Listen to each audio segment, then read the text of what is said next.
Good morning, good afternoon, good evening all over the world mga paps. So nakikita nyo may kotse na nakabaon sa yelo, natabunan na siya ng yelo. So ayan at ating i-scrape mga paps. Tanggalin natin yung yelo sa bubong, sa tagiliran, sa harapan para magmukha naman siyang kotse. At eto na nga mga paps. Ayan na, lumabas na ang kabuuan ng ating Mazda 3 pala to mga paps. Hindi natin mawari kung anong sasakyan kanina. So ayan at panoorin nyo mga paps kung paano natin sinimulan at ano ang ating ginawa para lumabas ito. So, ayan, panoorin natin mga paps.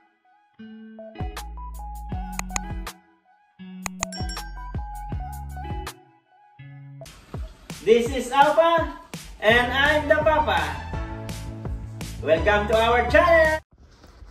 So, ayan mga paps, at pagkatapos namin ni Apang mag-walk, ayan, nag-shovel naman ako rito sa aming walkway, sa front yard. Ayan ang aming likuran. So punta naman tayo dito sa garage. Na shovel ko na rin ito mga paps kanina. So ngayon gawin natin ay linisin natin yung ating sasakyan. Linisin natin si Mazda 3. Tingnan nyo yung ating kotse. Tingnan natin makakalis ba ito rito. Ayan o, kita nyo napuno ng yelo, nalagyan ng yelo ng neighbor. Ayan. Pero hindi naman to ginagamit this season mga paps. So this coming summer, but I will gonna clean first mga paps. Ito, ganito ang ating paglilinis. Dito matayo sa kabilang side. Ayan, tanggalin natin ang yellow, not yellow.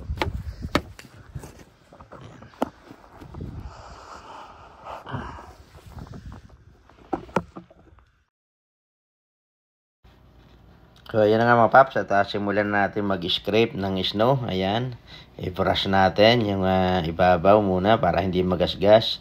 So gamit tayo ng scraper mga paps. So yan yung tamang tools para pang-scrape ng ice or ng snow sa mga sasakyan natin. Ayan, so bilisan na natin mga paps para madali tayo. Let's go!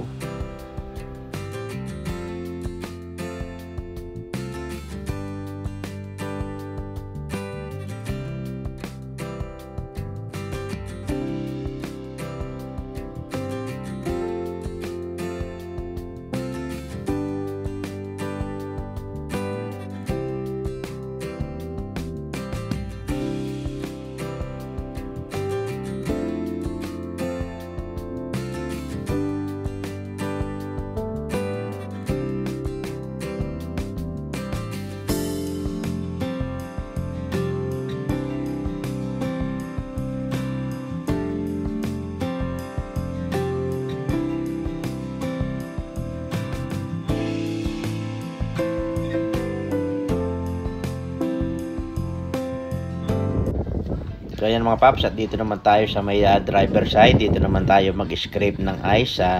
May natitira pang ilang snow sa bubong mga paps. So ayan, para makita natin yung kabuang itsura ng ating sasakyan na kanina lang ay nakabaon sa yellow or sa snow. Yung paligid niya at ang taas niya ay puno ng snow mga paps. So ayan, at halos matatapos na ni Papa na tanggalin yung snow. Counting scrape na lang mga paps. At para sa inyong kalaman, itong sasakyan na ito ay naka-stock lang dito for almost 3 months na. Kasi spare car lang naman namin to ng aking mga anak.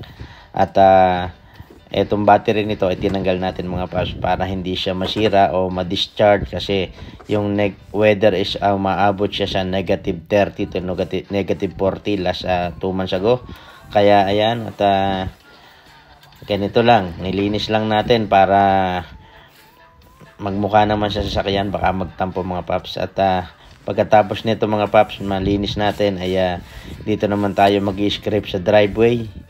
Yung driveway naman mga paps ang ating i-scrape na para maging malinis naman yung ating driveway mga paps. Ayan, at simulan na natin, scrape natin mga paps. Let's go! A few moments later.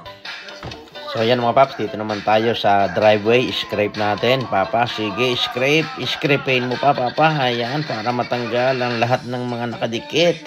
Ayan, scrape. Yan po mga paps, kaya ganyan ay nasagasaan o nagulungan ng gulong. kaya medyo tumigas. Kaya ngayon ini-scrape natin para magmukha namang malinis, at kung lalamig ang panahon ay hindi tayo madudulas mga paps. So at ito na, ayan, natapos na mga paps. Makikita nyo naman. At tingnan natin ngayon yung sasakyan pagkatapos nito. So ito na nga mga paps, ito na si Mazda 3, nagmukha na siyang sasakyan. Kani-kanina lang ay punong-puno ng yellow, ng snow, yung tagiliran or yung bubong niya mga paps. So ang tanong ngayon is, aandar ba siya? Makakaalis ba siya dyan? At kung mapapansin nyo, yung gulong niya mga paps ay halos nakabaon siya sa yellow, tumigas na. Kaya dyan ka lang muna.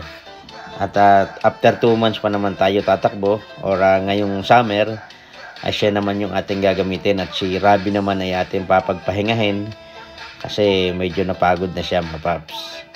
So ayun, si Robby na nasa garahe, siya naman ang ating i-stop na gamitin sa darating na summer. So ayan mga paps, at nakita nyo naman buong-buo na ang kotse na kanina ay hindi natin malaman kung ano ba yung natatakpan ng yelo. At ayan na si Mazda 3. So yan mga paps, at hanggang dito na lamang, at thank you very much for watching dun sa mga nanood at nagtiyaga dito kay Papa, ay maraming salamat. Nakita nyo yung kapaligiran. So hanggang dito na lamang, and thank you very much for watching. Bye bye.